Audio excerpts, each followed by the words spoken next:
Have you ever been to a big event and really started to notice things about yourself more than you're really taking on the content or what's happening around you? Uh, I'm going to tell a story in this episode that I wrote on the plane on my way home from BBD Live this year. This is one of my absolute favorite events. It is truly so transformational, even though I've been in James's program for 6 years now, and this is my third BBD Live. There's still so much transformation. It's just occurring to me in a very different way now that I have this completely different self-awareness and curiosity about myself. It's fascinating. So I'm going to share some takeaways with you guys, not in the form of what you think, like takeaways on what I learned or what I discovered, which there was tons of that, but things that I learned about myself. But I know we are approaching the holidays. So I really wanted to kind of stick to my original plan, which was to make this episode about 3 things that you can do before the holidays to take action yourself, but also to support small businesses.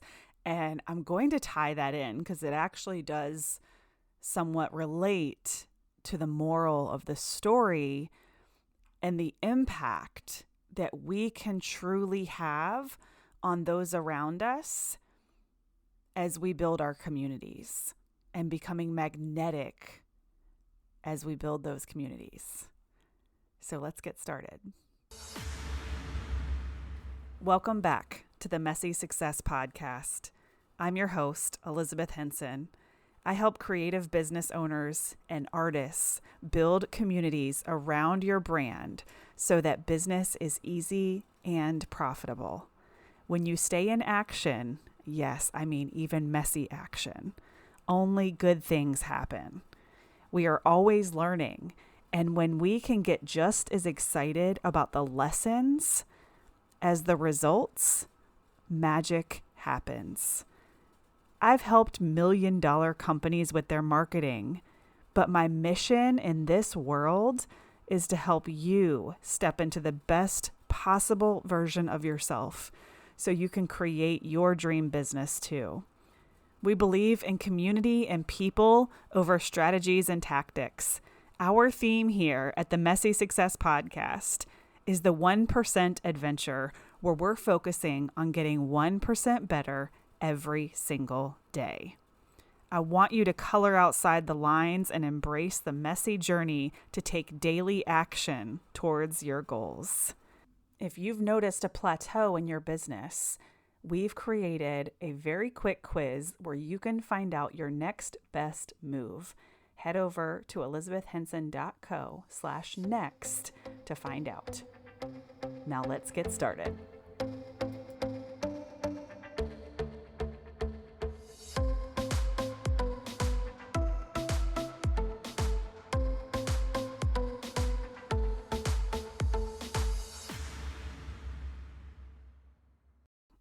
All right, this is exciting. So I'm going to be sharing with you guys the 3 things to do before Christmas, but I'm going to do that after I share this story.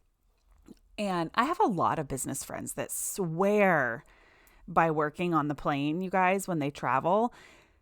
And I've never really been much of one to work on the plane. I tend to really embrace flying and traveling as like this day of like watching shows. Like I love watching shows and movies when I'm on a plane because I don't do that at home, right? So it always kind of felt to me like a way of really turning that travel into a vacation.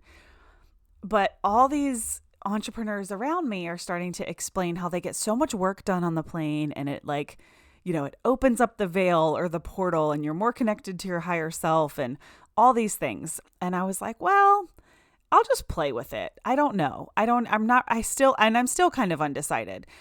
But I did know that I went to check in for my flight. I flew Breeze for the first time because they have direct to Phoenix. I didn't get direct there, but I got direct on the way home.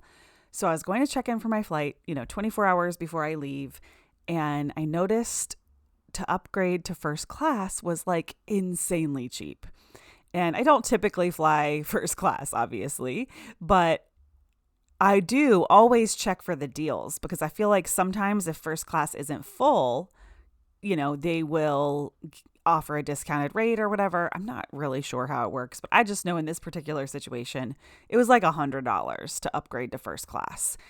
And I felt like if I do 1 hour of work, I have a 4.5 hour flight, 4 hour flight. If I do 1 hour of work, that will be worth, that investment to me. And we all see value differently. I'm not here to tell you that that's the metric to use. This was just me in my mind saying, if I just work for an hour, I'll feel really good about that investment. So I was committed to at least writing down some of these stories and these downloads and takeaways that I've had and reflections and kind of compiling my notes from the event and turning that into action items. This is something that I recently started doing after I attend a workshop, an event, anything that I'm attending where I'm learning or getting ideas and I'm writing stuff down rather than just like have that journal collect dust, because that's what has happened in the past. I still have my journals from past BBD lives, but I didn't necessarily do anything with it, right? I mean, I'm sure I took action on things that I learned, but it wasn't the process of, while everything is really fresh in my mind, let me read back through everything I wrote down and turn it into action items. And I knew at the very least I could do that on the plane and I could write some of these stories. I had two particular, like pretty intense experiences at the event that I knew I wanted to document. So I did that on the plane, and I don't tend to be a writer. In fact, I tend to shy away from writing, and I think this experience on the plane, while it was not as like magical as some people describe it, for me at least, it did give me the opportunity to just write because there was no internet. Breeze is like cheap flying, you guys. So there was no internet, but the seats were extremely comfortable. The snacks were good. Everything else was great. The bathroom was great. I have no complaints, but I went into it prepared that they weren't going to have Wi-Fi. I never use the Wi-Fi on a plane anyway, because it never works for me. It's always too slow or like glitchy or whatever.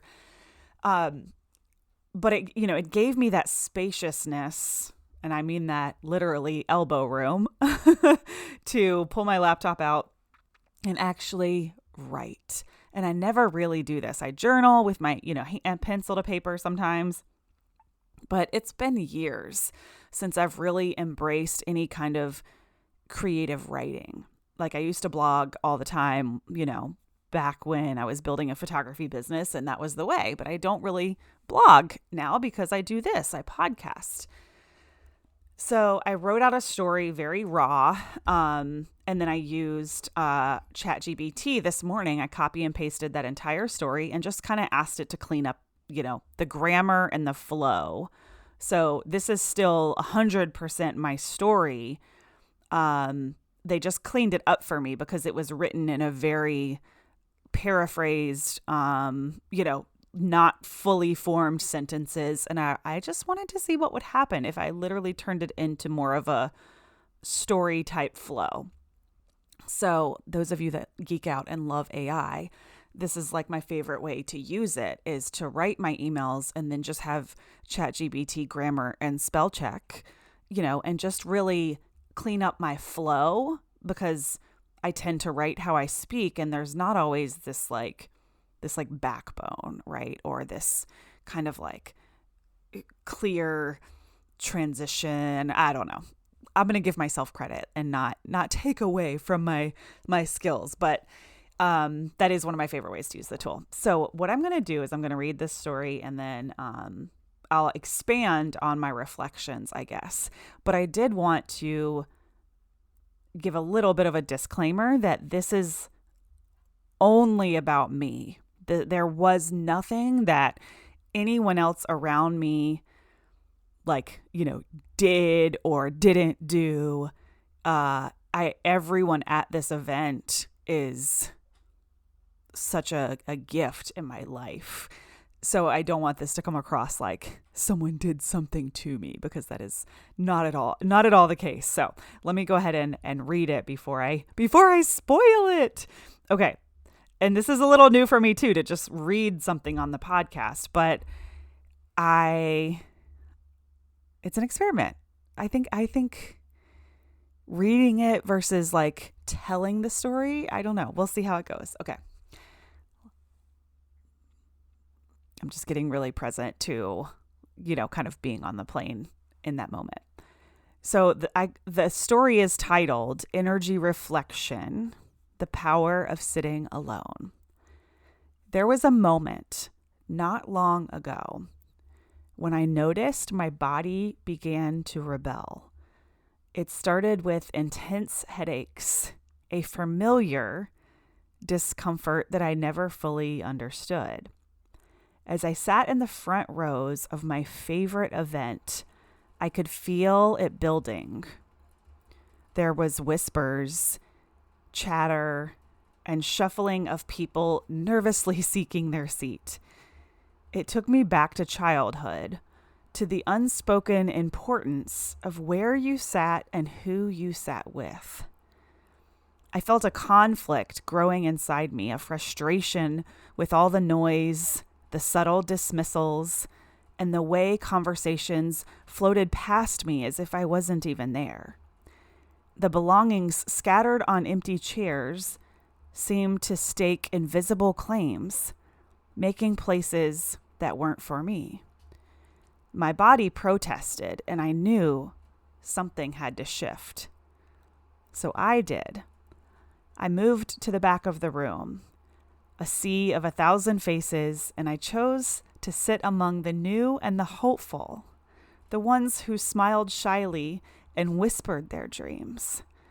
I listened to their excitement and I hugged them, knowing the treasures that awaited if they would simply lean in to this experience. And then I sat alone, not in sadness, but in empowerment, in peace.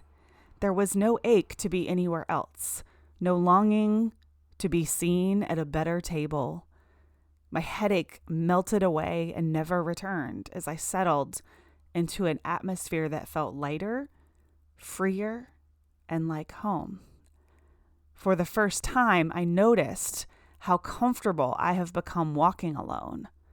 I found joy in retreating to my room to recharge, without any sense of FOMO or who else was dining with who. It was an unshakable, quiet joy, a realization that I've been given a gift, the awareness that being authentically myself was more than enough. I no longer strive to sit in that front row as though it defines my worth. My body, wise and intuitive, had guided me to a place where my energy aligned with peace, gratitude, and openness.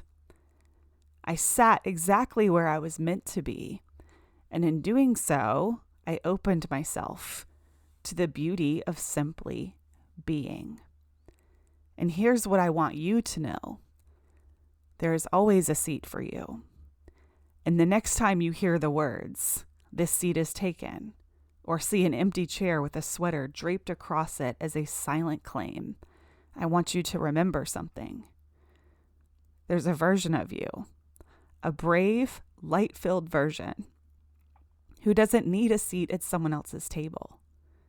She creates her own. When you sit alone, it's not loneliness. It's an invitation. You become the warm, spacious light someone else might be looking for.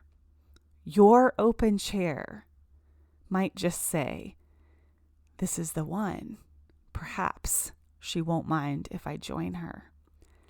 And if no one sits beside you, that's beautiful too, because you've already welcomed yourself. So come sit beside me if you'd like. My lap holds my sweater, not my reservation. There's a space for you, a space to dream, to share, and to transform. I see you. I hold space for you. And I can't wait to witness the light on your face when you see all that's possible for you.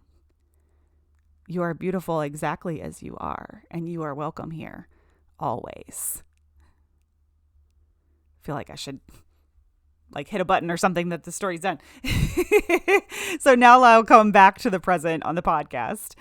That felt really good. Thank you guys. That was the first time I read it out loud. I think there's so much power and emotion when we read our own words out loud. I do this sometimes before I'll send an email, or when I'm coaching online, I always read the students' questions out loud. So part of what I do for James is I'm a coach in the program. So this event is really important to me, not just as an attendee, as someone in the crowd, but, I'm a leader and a coach in this environment. And we coach a lot in the Kajabi community. It used to be the Facebook community, but now it's inside the Kajabi community. And, people will write their questions. Sometimes they're really long. But, I feel like it's really easy to kind of get lost in trying to find the question. And sometimes there's just a lot of context. So I tend to read their questions out loud, and it really helps me answer their question. So I always read my own stuff out loud, and it provides a different experience than just reading it. So all that to say, that was a very special experience for me to read that out loud. So thank you for listening. And this was all really interesting. So I've really reflected on how amazing of a job I did managing my energy at this event. So last year, by day 3, I was in bed by 8 p.m. I was completely depleted, exhausted, to the point where I felt sick. And looking back, it's because I think I was just leaking out my energy everywhere. And so much of that coming from, a place of seeking social acceptance, or, being on such a mission to make sure that I connected with certain people, or,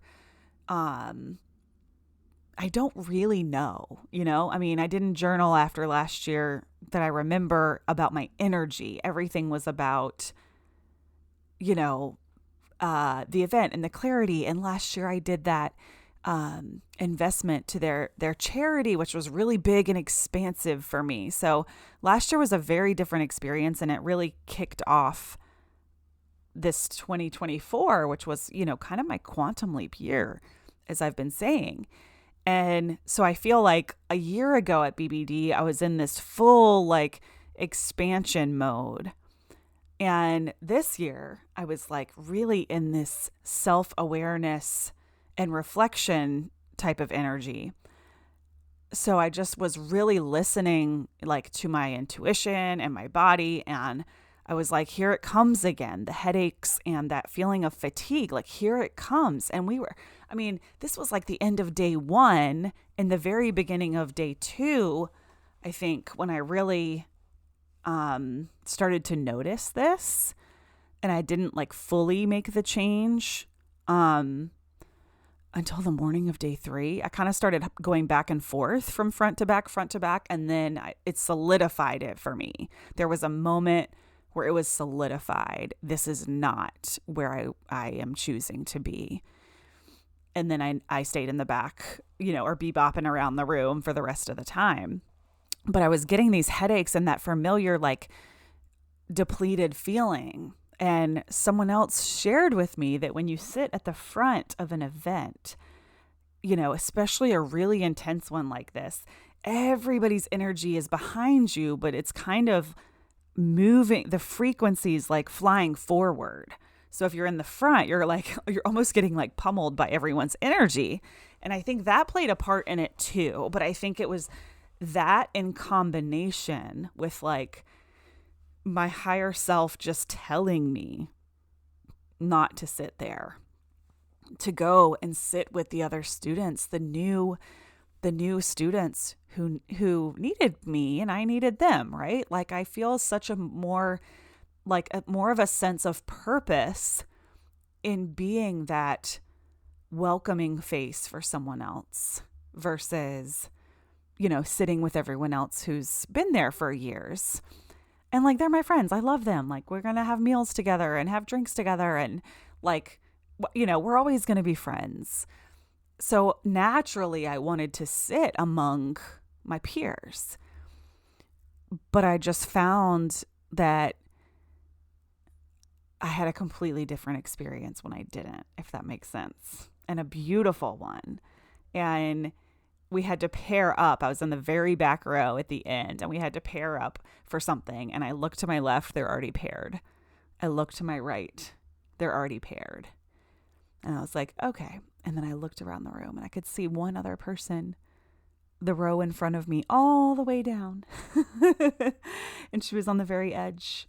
And she was in the same boat where, she looks to her left and everyone's paired. She looks in front of her and everyone's paired. And she was the last one on that row. And I could see her kind of like shuffling her papers like she was just going to ride it out. So I got up from my chair and I walked all the way over to her and I was like, hey, I don't have a partner either. And I like squatted on the ground and, started going through the exercise and being her partner. And, while she seemed to be so shy, she opened up very quickly. And then I thought the exercise was done. So I went back to my chair and then it wasn't done. But then she got up and walked over to me. It was just really beautiful. And, had I just been sitting in the front with everyone I already knew, I wouldn't have experienced that. And it was just lots of little examples of that. I mean, Angie has been to the other 2 BBD lives with me and she wasn't there this year. And I was so sad and I was missing her. But I noticed so quickly that it was opening up so much opportunity for me to meet other people because I wasn't kind of relying on that partner, that friendship, right? So I know it can be uncomfortable sometimes to choose either aloneness or new connections over the comfortable ones. I know that that's hard. But this experience for me actually like uncovered that it's very easy. And by the end of the last day, I could not even recognize myself and how comfortable in my own skin I was, eating alone, walking alone, and then people know me. So people would kind of stop me and say, hi, all these little conversations were happening. I'm not like, the lone soldier at BBD. Like I definitely know people and hug people left and right. So I'm describing this. I don't want it to paint a picture of like, I was reserved because that was not the case. I just didn't feel this need to wait for people, to keep up with people. I just did everything at my own pace. And it was so powerful. So if you're like me and you're an extrovert and you kind of rely a lot on these social settings, that's where you get your energy from. You can still be an extrovert and not rely on the social settings like as your security blanket or your comfort. There's a big difference. So I don't know. I hope sharing that was helpful or beautiful or something that you needed in this moment, right? I always trust that whatever I'm sharing, the right person will find it. So let's talk about 3 things that we can do to get ready for the holidays. And this does kind of relate, okay? I tied it in somewhat.